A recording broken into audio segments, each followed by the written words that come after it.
Hey guys, so this week we were talking about public speaking and why it is essential for learning for our careers and the ways that we can benefit from them. So, first of all, I wanted to say that I will be going into teaching, and so I'm kind of learning the ways that I need to improve on my public speaking to be a teacher.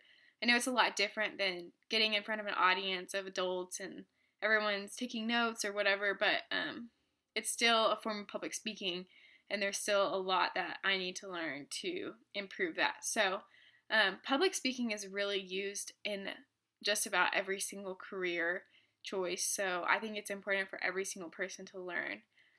The main topics will be the importance of audience analysis, the elements that are required to be effective, and the verbal and nonverbal delivery. So, um, I think that the audience, first of all, is like the most important thing because that's kind of your form of feedback. And so, I mean, it wouldn't be public speaking without the audience.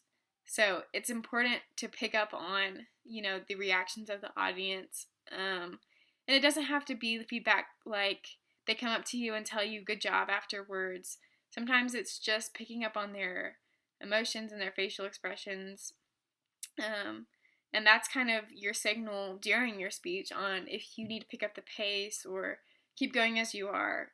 If they're making eye contact or asking questions, or you can just tell if they're engaged. That's a good signal. But if they're yawning or looking away, distracted, whatever it may be, that's a good signal that you need to change something or pick up the pace.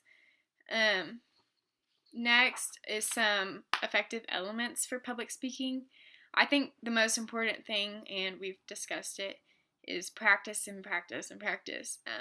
You can't just really get up and just, try to wing it, especially if it's something like a huge speech in front of a bunch of people. You don't want to do that. And so, really, the best speeches are the ones that have been outlined and well thought through and practiced. And so, that's a great way to be effective in your speech. Another great way is to be personable. You want your audience to understand, what you're saying through stories or something that they can relate to. You don't want to just be scripted and like a robot. I mean, no one really takes anything out of speeches like that. So, to tell stories of your life or make it relatable for your audience. Then I would say to focus on your audience. I know it's hard when you're speaking in front of a bunch of people and you're nervous. It's easy to think about, yourself and how you look or trying not to mess up. But the most effective way to do it is to focus on your topic and focus on your audience and making sure that you are delivering your speech well.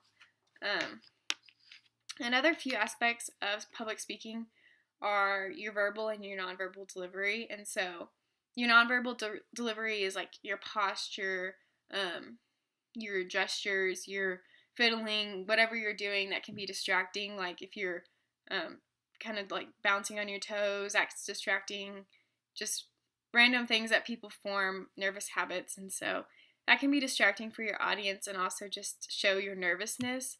And then verbal deliveries, there's a lot of things that need to be worked on, like your tone and your volume, your clarity, things that kind of go wrong when you're getting nervous. So there's a lot of things that go into public speaking, and they're very important to learn. So have a good week.